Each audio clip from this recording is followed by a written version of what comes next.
After the fourth Hung King dynasty had fulfilled its role of enabling Vanlong society to hold itself together, when spiritual order, collective memory, and the shared symbolic system had become strong enough to withstand disruption, the fifth Hung King dynasty did not begin with a dramatic rupture, but with a far subtler transition, a shift from preserving order to actively nurturing it. If the fourth dynasty was the period in which Vanlong learned how to stand firm, then the fifth was the time when that society learned how to live for the long term within that firmness, without becoming rigid and without being slowly worn away. This was an era in which early Vietnamese civilization no longer questioned its identity, but quietly embedded that identity deeper and deeper into every layer of life. The people of Vanlong entered the fifth dynasty with a markedly different state of mind. They no longer felt fragile before nature as the earliest generations had, yet they also no longer believed they could dominate it.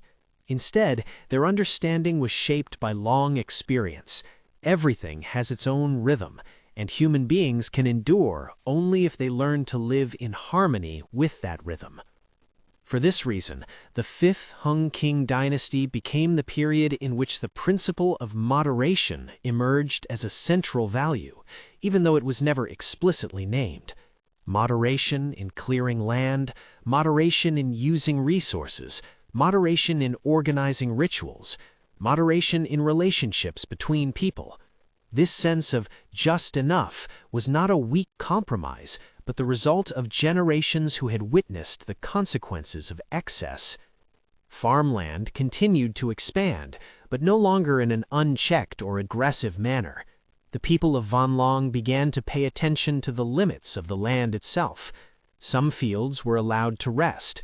Certain forest areas were preserved as sacred spaces, places no one entered lightly.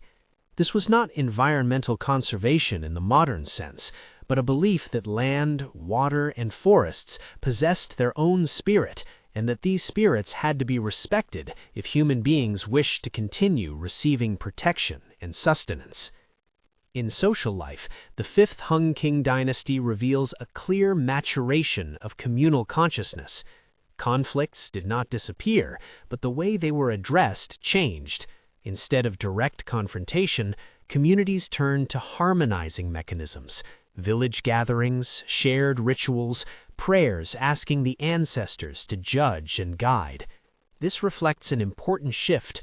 People believed that social order was not only the concern of the living, but existed under the witness of a larger, unseen order.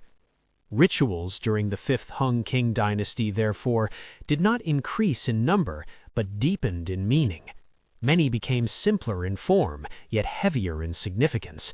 People no longer needed elaborate displays to affirm belief. Belief had already become a natural part of everyday existence. The bronze drum remained central, but its sound was no longer heard frequently. Each time the drum was struck, it marked a genuine need to recalibrate the rhythm of communal life. At this stage, the drum functioned like the shared heartbeat of Vanlong. It did not need to be heard constantly, but when it sounded, everyone understood that something essential was taking place. The decorative patterns on bronze drums and ritual bronze objects from this period show a subtle but telling change. Imagery became less dense and less complex, favoring repeated, balanced, and complete motifs. This reflects a stabilized worldview. People were no longer trying to tell many stories at once. Instead, they focused on affirming core principles: cyclical time, continuity, and balance among forces. During the fifth dynasty, the role of memory keepers became especially important. These were not only elders, but individuals recognized by the community for their ability to remember correctly. The proper sequence of rituals, ancient prayers, and past mistakes and their consequences. They did not rule or command, yet their voices carried great weight because they embodied the accumulated experience of many generations. The role of the Hung King in this period became increasingly symbolic. The king did not need to appear often or intervene deeply in local affairs. The continuous existence of the Hung King institution itself was enough to affirm that the flow of Vanlong had not been broken. The king served as a spiritual anchor for an increasingly diverse and expansive cultural space. Crucially, this authority was not personal. The death of one Hung King did not destabilize society because what was inherited was not an individual but a sacred role. This indicates that early institutional thinking had taken root in the collective mind. Power belonged to the order itself, not to any single person.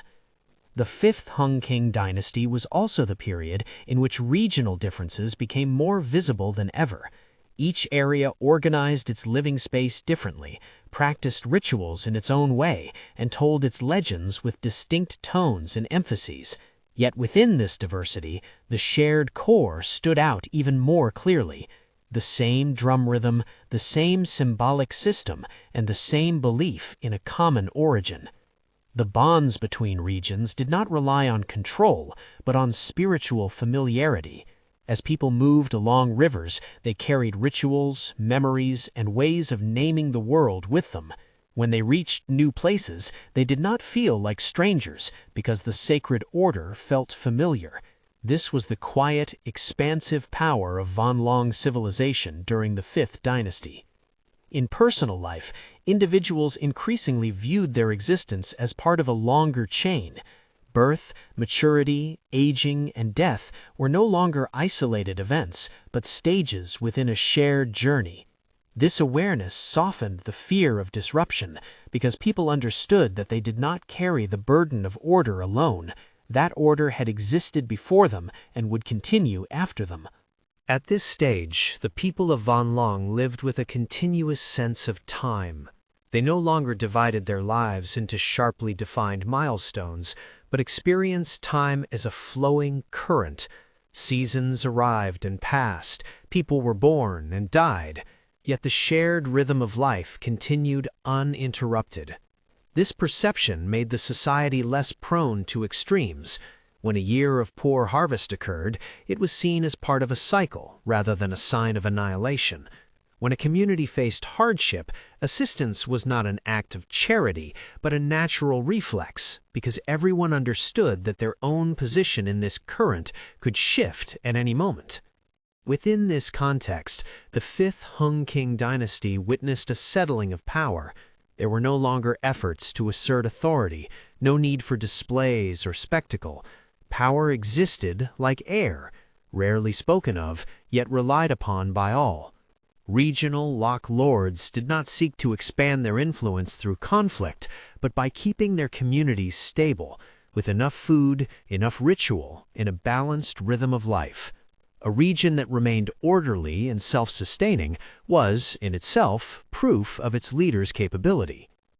This quieting of power allowed Vanlong to avoid a major danger that many early societies encountered, the rapid inflation of personal authority. Here, individuals of influence were not permitted to separate themselves from the community for long. They had to appear in rituals, in agricultural seasons, in collective deliberations. If someone grew too distant from everyday life, their prestige would naturally diminish without the need for open resistance. In economic life, the Fifth Hung King dynasty marked a period in which skills were transmitted with stability. Bronze casting was no longer experimental or driven by dramatic innovation, but entered a phase of refinement. Craftspeople did not strive to make things radically different, but to make them more correct, more durable, more appropriate. Tools were designed to last, to be repaired, to be passed down. This is the mark of a society no longer living with a short-term mindset. Exchange between regions became more frequent, yet it did not resemble competitive trade. Instead, it was complementary exchange. Mountain regions traded forest products for bronze goods. Riverine communities exchanged rice for salt, dried fish, and ritual items. There was no concept of excessive accumulation, because to hoard too much meant disrupting balance and inviting suspicion from surrounding communities. Notably, during the Fifth Hung King dynasty, ritual language became increasingly unified across a wide area. While each region retained its own accents and narrative styles, sacred keywords, those referring to ancestors, heaven and earth, water, rice, lineage, were preserved almost unchanged. This reveals a level of cohesion deeper than politics, a bond formed through shared language and a common conceptualization of the world. From this linguistic foundation, oral traditions continued to thicken. Old stories were not replaced, but retold with added detail and layered meaning. A figure who had once been a vague presence in earlier dynasties now acquired a name, actions, and choices. This reflects a shift in thinking. People were no longer merely accepting order, but had begun to grow curious about how that order came into being. In these oral narratives, conflict appeared more frequently, but never as absolute opposition.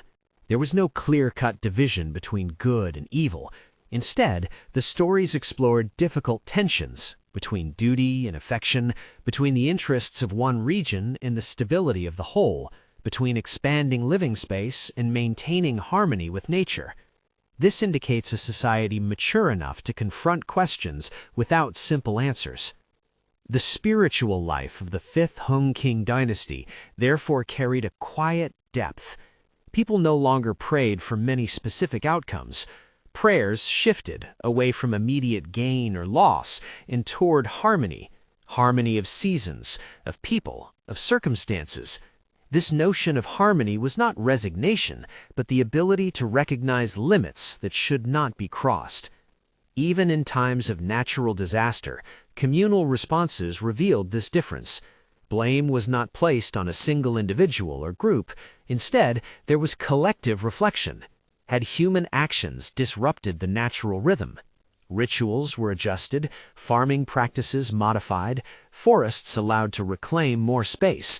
This represents a form of collective learning sustained across generations. During this period, the Hung King scarcely appeared in everyday life, yet his symbolic presence became even stronger. When people spoke of origins, they referred to the Hung King as a connecting marker rather than an active character. The image of the king thus shed its personal dimension and became a concept, continuity without rupture. This sense of continuity also shaped how the people of Vanlong viewed the younger generation. Children were not treated as subjects to be rigidly disciplined, but as individuals learning to enter the shared rhythm of life. They participated in rituals from an early age, observed labor, and listened to legends not as entertainment, but as a natural part of existence. Education had no separate institutional form, yet it was deeply internalized.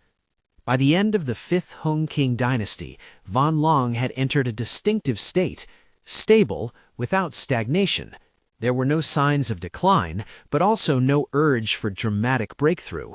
This was a rare condition among early societies, and it formed the solid ground for greater changes in later dynasties. For when a society becomes accustomed to balance, even small changes are felt clearly. New contacts, new waves of migration, and new cultural differences began to appear at the edges of Vanlong's world. They were not strong enough to shatter the existing order, but sufficient to create the first ripples. It was precisely at this moment that the deepest lesson of the fifth Hung King dynasty revealed its value, the ability to absorb change without losing oneself. Vanlong was prepared not through force or ambition, but through spiritual depth, through habits of moderation, patience, and connectedness. Looking back at the transition from the fourth to the fifth dynasty, one can see a pattern characteristic of early Vietnamese civilization. It was not built through dazzling peaks, but through enduring layers of sediment. Each dynasty did not negate the previous one, but settled upon it, reinforcing and deepening what already existed. And for this reason, as the story of Vanlong moved into later dynasties, where challenges, encounters, and transformations would become more pronounced, the fifth Hung King dynasty continued to exist quietly, like an unseen foundation, imperceptible to the eye, yet always felt in the way people responded to change. It was the period in which early Vietnamese society learned a fundamental truth. Lasting strength does not lie in moving fast or far, but in the ability to move together over a very long span of time. From that quiet lesson, the flow of Vietnamese history continued, passing beyond myth into new chapters, where the memory of Van Long still resonated, even as its outward forms changed.